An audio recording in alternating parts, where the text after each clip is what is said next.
All right, so in this episode, we want to talk about the service that you're going to provide, right? The experience your clients are going to have. So we've talked about the mindset. We talked about kind of the foundational elements that we want to build our business around. But now let's talk about being client-centric. And this is something that I've spoken a lot about over the past several years.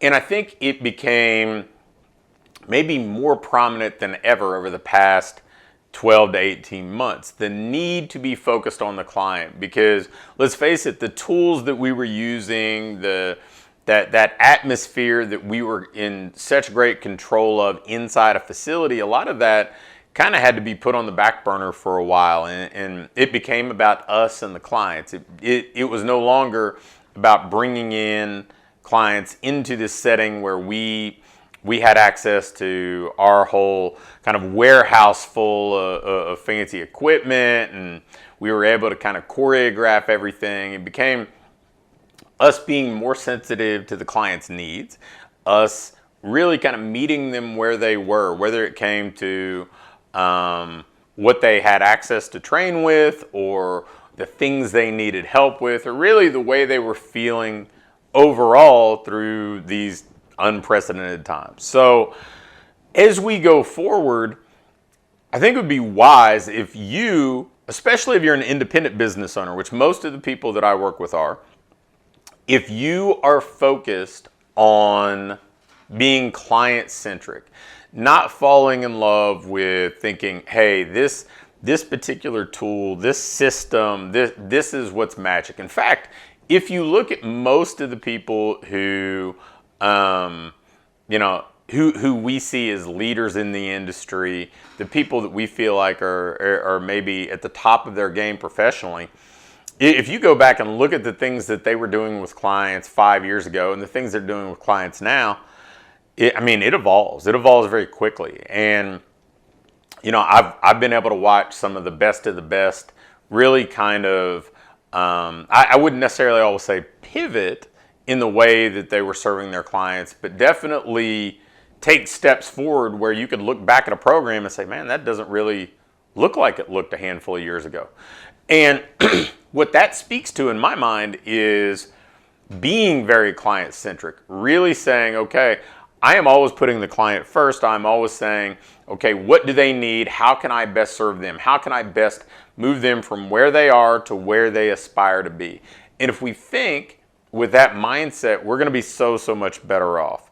And let's face it, what do clients want? So often in our industry in the past, we've been focused on selling and delivering workouts. We've said, okay, we're going to deliver this, this thing for 30, 45, 60 minutes, and you're welcome to attend. We'll even occasionally nudge you to attend. And I've seen that happen over and over in our fitness industry, where people feel like, hey, I'm this coach, I'm this leader, I've got all these clients that really count on me and depend on me.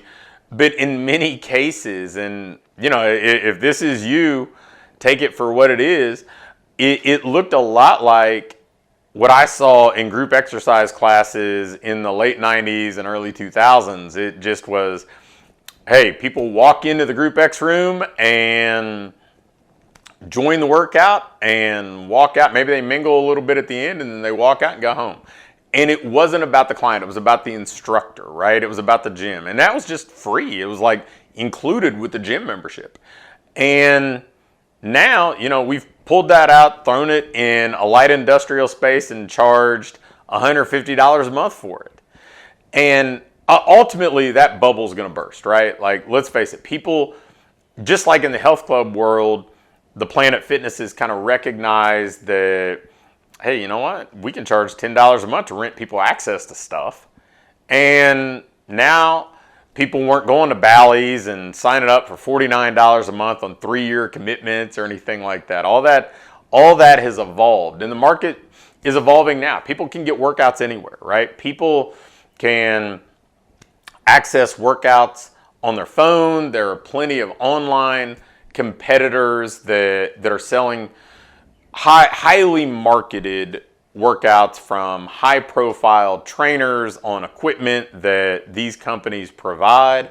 And, workouts are a commodity at this point. So you need to be thinking about, what do the clients actually want? In all honesty, they want to feel happier than they feel without you. They come to you wanting something to change that they believe that they can't change on their own. They feel like changing with you is a more efficient path, right? It's the best path available to them. And I think of this as the people that I serve. I mean, it's kind of around tax time here as we're doing this. People can buy TurboTax, they can do it themselves. People can go to H&R Block and they can have a minimally qualified person essentially fill in TurboTax for them. Or they can hire a CPA and have something that is customized to be focused on them, right? It's about that person. And we're that CPA. And so we need to understand that very much like the CPA, people can go fill out their taxes on their own. But if they want tax planning, if they want done for you, if they want the best possible experience with the best possible outcome, they probably need to hire a high quality professional. And we need to make sure that our people are happy. And a lot of times we think so much about the workout, the programming, the end result, right? People come in and say, well, hey, if they follow this plan of A, B, and C, they can lose the weight that they want to lose. They can lose the 20 pounds that they feel like they need to get rid of. But why do they want to lose those 20 pounds? What's important to them? Well, maybe they don't feel happy. Maybe they don't feel good about themselves. Well, we can help them feel better about themselves and make them happier every day they walk in. We can validate them. We can help them feel a sense of accomplishment for doing something for themselves, for taking a step forward.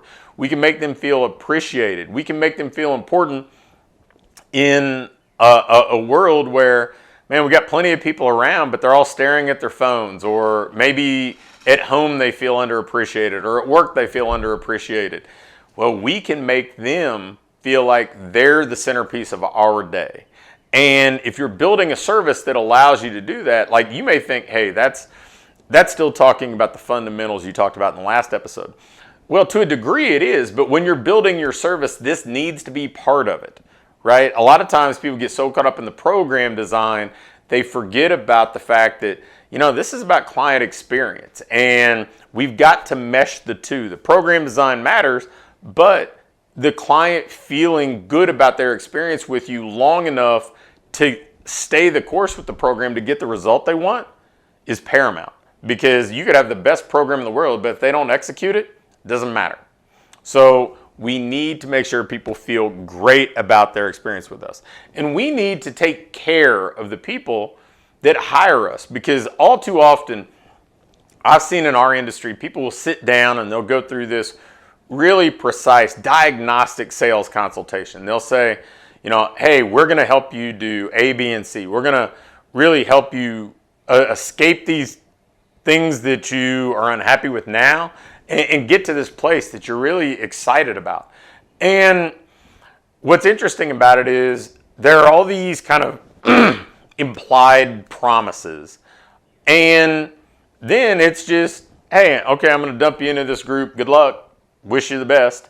And there's no accountability. There's no tracking of the progress they're making. In fact, sometimes I've seen the salesperson doing all this kind of discovery and learning about the goals, but then the people actually delivering the workouts are never made aware of the client's actual goals. So they don't even know what they're trying to help them achieve. They're just saying, hey, I'm going to show up, follow the program checklist, and call it a day. And if we think about, hey, this person trusted us to help them on this journey. They came to us. We told them we could help them get this result. Now it's on us to be their guide, to be their partner in this journey. And we've got to take a meaningful amount of responsibility in helping them get from where they are to where they aspire to be. That's a big deal. I mean, we should probably have some sleepless nights if our clients are not making progress towards where they want to go. Now, where they want to go can often be a moving target, right? But if people aren't showing up for workouts and if people aren't, really seeing improvement, we got to look in the mirror and say, hey, we told them we were going to help them. We need to do better. And that's a hard pill for a lot of people to swallow because it's very common in our industry to say, well, I'm only supervising them for 3 hours a week. The other 165, they're kind of unraveling all the good work we do. Well, then we probably need to figure out a way to support them better during the other 165. We probably need to provide more accountability. We probably need to provide a plan they can actually follow rather than this aspirational plan that, nobody's ever going to adhere to. So understand that if you want to be client-centric, it means that there's more responsibility, but there's also a lot more reward. You're going to have people that become ambassadors for your business, billboards for your business. They're going to be people that stay longer. They're going to pay longer. They're going to be fun to work with. But again, like we've talked about before, it starts with you. You have to lead from the front. They came to you for help because they saw you as the expert. Now you got to live up to it. And then, understand that we need to provide this experience wrapped around the service. Whether it's people, like if you're training people that want to be in a community setting, we need to be providing that. We need to be providing different things for clients outside of the training sessions that allow them to feel connected, allow them to feel part of something. I mean, that's just kind of human nature. We tend, on average, to gravitate to being part of something, right? So we want to really make people feel connected, and we want to recognize somebody. I mean, one of my pet peeves in our industry is us kind of being quick to do outreach to people who don't show up, but we don't celebrate people who do show up. And I mean, if you think about that, right? Like we'll chase them because we don't want them to stop paying us. So if they don't show up and we see that as a leading indicator of somebody who's going to cancel, we'll chase them. But in reality, what we should be doing is saying, you know what, this person came in 200 times this year to really improve their own self-care, to take care of themselves, to move towards a goal. They rearranged their life. They paid for that opportunity to do this thing. They invested so many hours in making this change and improving. We need to celebrate every opportunity we can with that person because that is something to be commended, right? We need to make sure that we catch people doing stuff right. People want to feel better. That's part of why they come to us. And we have maybe more impact on the people that we serve than any other service provider that is in their life because we have the opportunity to see them with great frequency. So if you catch people doing things right, if you build your service around that. Notice I didn't get into, in this episode, I didn't get into talking about, well, hey, you need to be semi-private. You need to be one-on-one. You need to do groups. You need to be hybrid. That's kind of a personal preference thing. What kind of service do you want to operate? And that gets into your ideal business, the business that you want to run. But whatever you're doing, it needs to be focused around the person you want to serve, and it needs to check these boxes. Because if you're doing that, you're going to stand out from the crowd. Because no matter which of those kind of channels you pursue, or some of the ones I didn't mention, most people don't do those things. Most people show up, they deliver workouts, they check the box, say, okay, I did my job, I collect my money, we're even. If you think about this as a relationship where you're being compensated for helping somebody really get the result they want through an experience they enjoy, it transforms everything. So that's 3. We'll be back with the 4th episode before you know it. Thanks for watching. If you click the first link in either the description or the link in the pinned comment, you can get my latest book, The Ideal Business Formula, for free. And if you like this video, hit the thumbs up button for me. If you have any questions or comments or video requests, leave me a comment below and I'll be quick to respond. And lastly, make sure to hit the subscribe button. I'm posting videos weekly now, and if you turn your notification bell on, you'll be sure to get them all.